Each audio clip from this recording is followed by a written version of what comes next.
Okay guys, assalamu alaikum warahmatullah.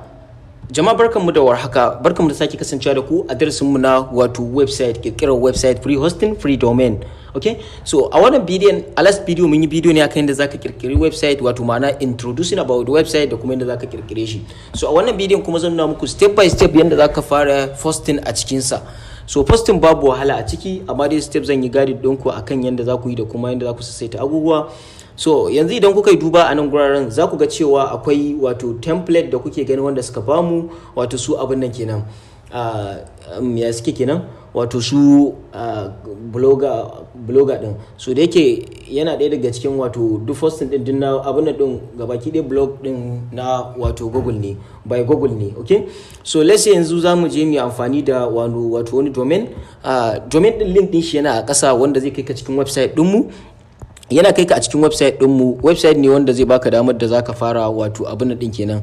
Idan ya kai ka a cikin website ɗinmu completely, zai nuna maka yadda zaka je ka yi downloading din shi, zaka ga wurin da zaka danna ka yi downloading din shi. So insha Allah za mu bar muku wannan free template din wanda za ku fara wato abin nan da shi. So yanzu za mu using da shi wurin yin customizing din wato wannan website din da kuma yadda za mu fara posting a ciki. So yanzu kai tsaye ba farko za mu fara yin posting a cikin wannan. Za mu zo kai tsaye wurin post din nan kamar yadda kuke gani gashi anan. Za mu danna post. Idan muka danna post a ciki za ku ga ya bude mana guri kamar haka, baya da wahalar posting. Misali yanzu kun ga titles nan, wato ma'ana abinda shi posting din naka ya kunsa, nan kuma ga wurin da zaka yi rubutun articles da dai sauransu da kuma sauran bayanai akai. Wannan zaka iya yin amfani da ChatGPT, amma kuma ChatGPT Google suna gano bayanansa, sai dai ka iya yin sauye-sauyen wasu abubuwa idan kana son yin wani posting din. So amma akwai yanzu hanyar da zamu bi muku domin ku yi posting. Misali yanzu kana son kai posting, zaka shiga, misali mu ce zamu shiga cikin website din mu na Webtricks. Okay, Webtricks. So webtricks.com.ng. Okay, misali yanzu let's say zamu shiga cikin wannan website din. Okay, akai ne paka bari mu ga me ke damu shi ne. Okay, so ko abin nan ne babu, ina ga ba network, bari mu gani. Bari mu sake searching din Webtricks din. So zan muku bayani ne step by step. Webtricks.com. Okay, .com.ng. So bari dan gama searching. Okay, so ga yanan ya bude mana, za ku ga ya bude mana kamar yadda kuke gani haka. Za ku ga ya bude mana wannan website ɗinmu ne wanda muke posting din abubuwa da dama a cikinsa, wanda kamar yadda kuke gani a haka. Okay, za ku ga posting da dama. So wannan tallace kar ku damu da ita, zai kai ku dama ita, sai ku dan rika yau baya akai. So idan kuka duba da misali last post dina da nayi akan wannan ne, akan wato payment din a Facebook kenan, yanda Facebook za su fara biyan ka. So bari mu shiga cikin posting din domin ku ga yanda nayi tsare-tsaren nawa. In kuka lura za ku ga nan guraren wato mun dora hoto gashi nan wanda thumbnails kenan, sai kuma wato articles din sune wa'annan kenan na sama. Wannan shine articles, shine titles, kamar yadda kuke gani wannan shine titles. Kun gani nan shine abinda bidiyon ya kunsa, abinda posting din ya kunsa. Idan kuka lura zuwa ƙasa za ku ga nayi bayani, cikakken bayani ne anan, nayi bayani sai kuma nazo nayi posting din bidiyo wanda in ka kunna zai baka damar wannan abun. Sai wannan kuma shi ake kira da categories, sai kuma abinda ake kira da tag da dai sauransu baki ɗaya tags a gasu nan kamar yadda kuke gani haka. So yanzu abinda zamu yi a cikin wannan website din, so yanda kuke gani kamar haka, zamu iya shiga cikin wato website din BBC Hausa.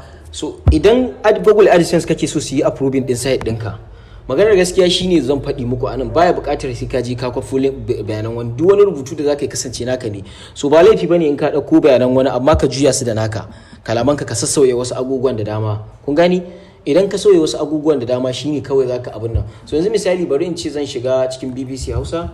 Misali yanzu ga mu cikin BBC Hausa, za mu shiga cikin wato wasanni haka, ko wajen wato sacin na abubuwa. So yanzu mun shigo cikin wasanni, fannin wasanni da kuke gani haka. So za mu ga wasanni nan daban-daban. Za ku ga na an ce Trifas zai koma Turkiya. So kun ga wannan labari ne wanda mutane za su so shi. Wannan idan ba Google za ka yi connecting da shi ba kenan. Google AdSense ba su buƙatar irin wannan abun, ka kwafo bayani wurin wani ka zo ka ɗora ma website ɗinka. So amma yanzu mu ba za mu yi amfani da wanda ba, bari mu zo yanzu wannan titles ɗin za mu yi copy ɗinsa idan muka yi copy din su zamu zo cikin fasting din mu kamar yadda kuke gani haka sai in yi fasting din shi kan titles. So kamar yadda kuke gani haka, so idan ka so nan kai fa zaka iya rubutu abin da ka so. Misali yanzu zan iya cewa yanda zaka samu kaza, yanda zaka yi kaza, yanda zaka kaza, ina fasting a haka zai tafi. So amma yanzu nayi zan dan kwafo na wani ne titles din wani in dora muku, sai kuma yanzu nan guraren kasa kun ga nan na gama da nan kenan, sai yanzu nan kasa wurin da zan yi wato zan yi sa articles din nawa, bayanan nawa. So idan kuka duba nan za ku ga bayanai nan da dama wa'inda zan iya copy din su, wanda kai ma duk da wayar ka zaka iya copy din su. Sai mu danna kan copy, muna danna kan copy sai mu dawo kan posting din mu, sai mu sa shi haka hemi posting haka. Kun ga bayanan da sun zo mana da komai da komai. So kamar haka zaka tsaya ka tsara rubutu. Shi ma abin da nake so ku sani shine a nan ciki idan ka tsaya ka tsara rubutu, misali bari mu dawo farko kenan, mu dawo farko gaba daya, yawa mu dawo nan sama, sai mu ce wannan posting din, wannan posting zai nuna maka. So kamar da kuke gani haka zamu ce wannan fasting din zai nuna maka wato wasu abubuwan dama, misali yanda zaka fara wannan. So duka yanda wannan tsare-tsaren yake kenan, idan da zan yi wannan fasting din sai in ce kawai zan zo in yi adin din wannan abun, kan ga zan maida shi wato wannan kenan. Za ku ga ya koma akan babban abun nan kenan, articles. So idan zan maida su haka, misali kun ga na maida shi kenan hashtag wato H2 kenan shine header, ko kuma in ce H1.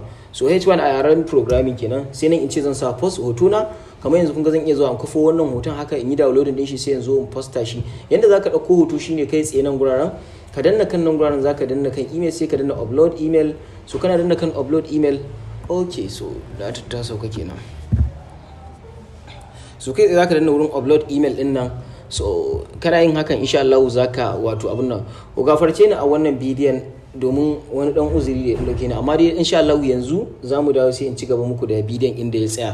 So na tsaya a last posting dina, so insha Allah a bidiyo na gaba zamu ci gaba daga nan gwaran, saboda yanzu wani dan uzuri dan taso min yanzu, afwan da Allah. So a next video za ku saurari yanda muke sauran bayanin namu, ci gaban yanda ake posting kenan. Okay, so mun gode, sai idan ma da ku a darasi na gaba.